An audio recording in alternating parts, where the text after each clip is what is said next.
Bismillahirrahmanirrahim.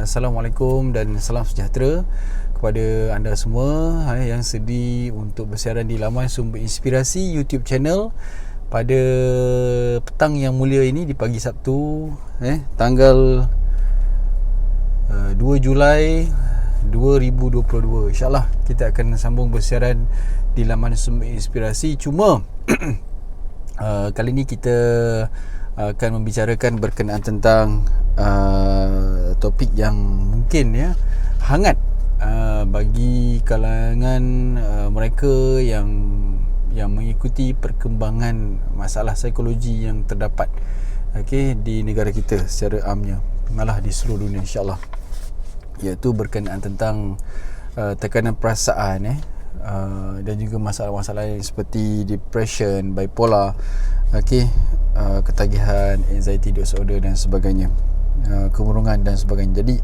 tuan-tuan dan puan sekalian, segala masalah yang berkaitan tentang mental ini semakin hari semakin bertambah dan dilihat sebagai masalah yang membimbangkan di zaman moden ini, dengan mana media massa melaporkan lebih kurang dalam 266 kes bunuh diri sepanjang PKP di Malaysia. Jadi tuan-tuan sekalian, apakah inisiatif yang kita boleh ambil dalam tekanan kehidupan yang berlaku semakin hari semakin mencabar ini. Jadi tuan-tuan sekalian, pada video kali ini insya-Allah kita akan membicarakan berkenaan tentang salah satu buku terbitan ERG, iaitu berkenaan tentang peranan sufism dalam psikospiritual. Yang mana buku ini anda boleh dapatkan pada ERG. Anda type saja ERG, situ ada banyak buku dan antaranya buku ini terdapatlah. Jadi hari ini kita akan membicarakan sedikitlah berkenaan tentang salah satu subtopik dalam ini, iaitu berkenaan tentang terapi psikospiritual dalam menangani masalah depresi. Jadi tuan-tuan dan puan sekalian, mungkin saya tak perlu bicara panjang lah berkenaan tentang apakah maksud depression dan sebagainya. Kalau anda yang mengalami depression, pasti akan ada terjemahan sendiri berkenaan tentang apakah maksud depression, ciri-ciri depression dan sebagainya bagi anda yang sudah mengalami. Tapi bagi anda yang menonton yang ingin tahu lebih lanjut berkenaan tentang depression dan sebagainya,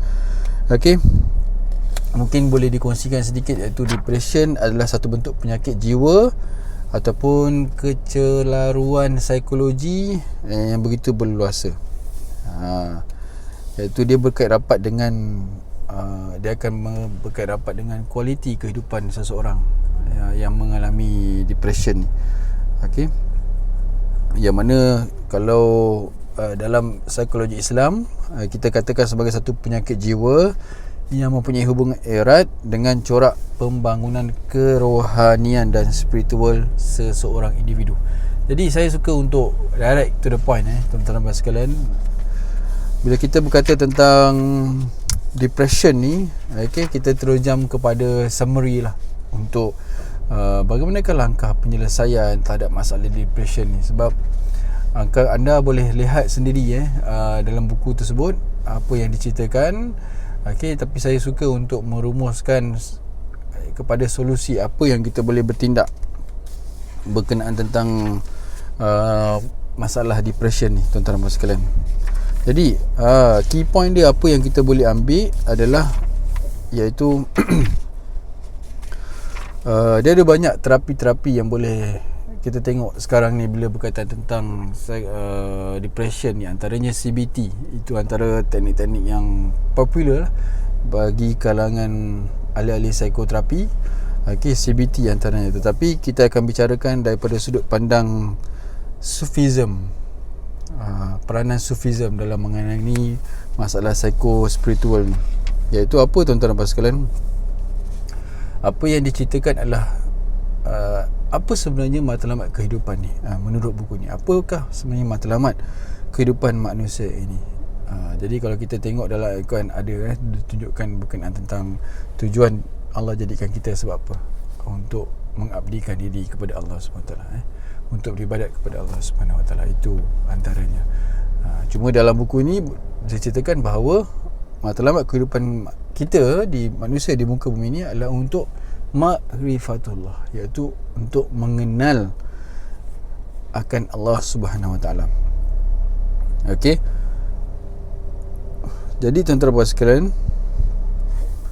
okey, dalam kita proses mencapai ma'rifatullah, iaitu dalam proses mencapai mengenal akan Allah, perlunya kita ada menjalani disiplin yang ketat, dan juga riyadah an-nafs secara berterusan, sehingga sampai satu tahap di mana pandangan arif hanya semata-mata kepada Allah Subhanahu Wa Taala. Ini menurut Al-Taftazani. Okey. Jadi itulah antara metod yang ataupun langkah-langkah teknik-teknik yang perlu dilakukan untuk mencapai tujuan ini, ma'rifatullah ini, iaitu adalah dengan tazkiyatun nafs, penyucian jiwa, ataupun boleh diertikan sebagai mujahadah an-nafs, yang merupakan satu usaha yang gigih, yang bersungguh-sungguh dilakukan oleh pelaku untuk menyucikan jiwa daripada sifat-sifat tercela. Kenapa perlu ada penyucian jiwa ini? Kerana bila kita tidak lakukan penyucian jiwa menurut buku ini, maka kita akan mendekati sifat-sifat yang tercela, yang mana bila mana sifat-sifat tercela ini sebati ataupun dekat dengan diri kita, maka kita akan mengundang perkara-perkara maksiat yang kita akan lakukan. Jadi bila mana perkara maksiat tu sudah sebati dengan diri kita, maka dosa-dosa akan kita dapat.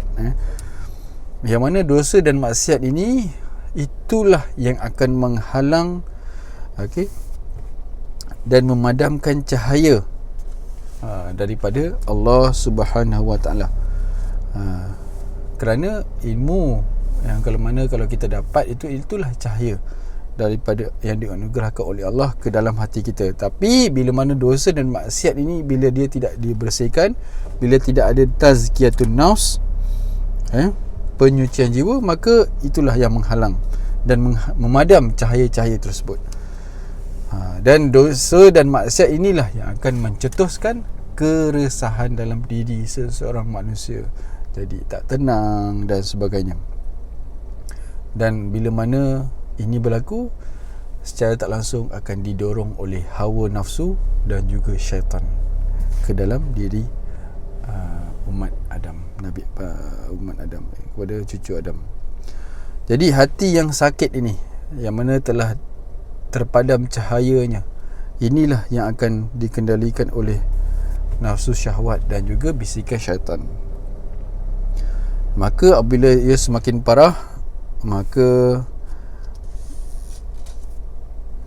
dia akan bawa kepada satu kehidupan yang tidak tenteram, tidak tenang dan sebagainya. Namun tuan-tuan dan puan sekalian, di sini juga ada menceritakan bahawa tidak semestinya penyakit-penyakit mental ini semuanya adalah disebabkan oleh bergelumang terhadap dosa, maksiat, hawa nafsu dan syaitan dan sebagainya. Tidak semestinya.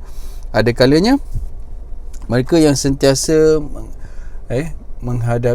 sentiasa membersihkan jiwa juga menghadapi masalah kemurungan ini. Itu adalah apa, tuan-tuan dan puan sekalian? Itu kerana Allah SWT telah memilih dari kalangan orang-orang yang beriman bagi menjalankan satu tugas menurut kehendaknya. Jadi ujian tersebut ditujukan kepada jiwa yang menghadapi tekanan ujian, biasanya akan bertindak balas bagi menghadapi tekanan tersebut. Jadi tindak balas itu membuat jiwa semakin kuat dan berkemampuan menghadapi keadaan yang dialaminya. Jadi ini semua bertujuan untuk apa? Bagi orang yang sentiasa membersihkan jiwa tapi mengalami kemurungan, iaitu untuk meninggikan darjatnya serta mengingatkan lagi ketaatan kepada Allah Subhanahu Wa Taala.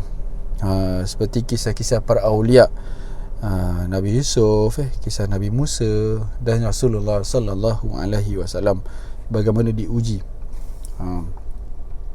Jadi oleh demikian, mereka ini tidak perlu berasa kecewa dengan sesuatu yang luput dan hilang daripada sisinya, tidak berasa resah dengan ujian yang menimpanya, kerana semua terjadi dengan izin dan takdir Allah.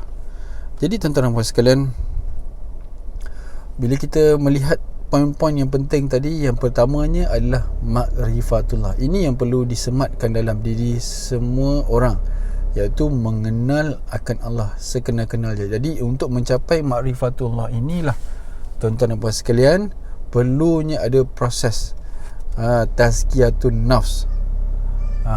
Jadi inilah yang perlu di...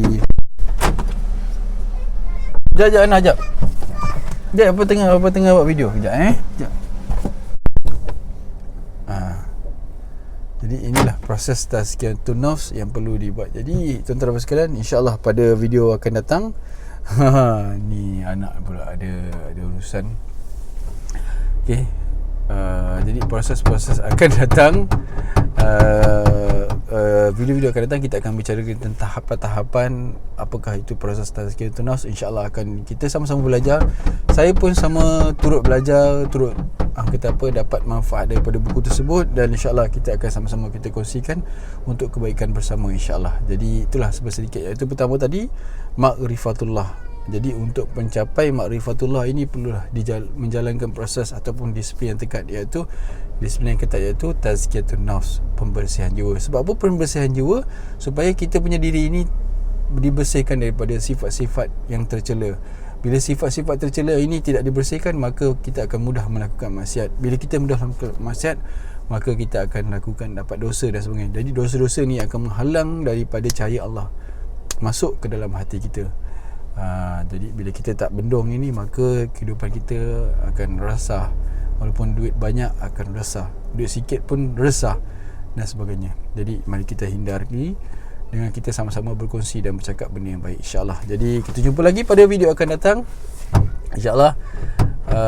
Kami di laman Sumber Inspirasi ucapkan terima kasih kerana sudi untuk mendengar, dan sila kongsikan kepada rakan lain jika anda rasa video ini bermanfaat, insyaAllah. Kami di laman Sumber Inspirasi doakan agar anda semua sentiasa bahagia, berjaya dunia dan di akhirat, insyaAllah. Kita jumpa lagi.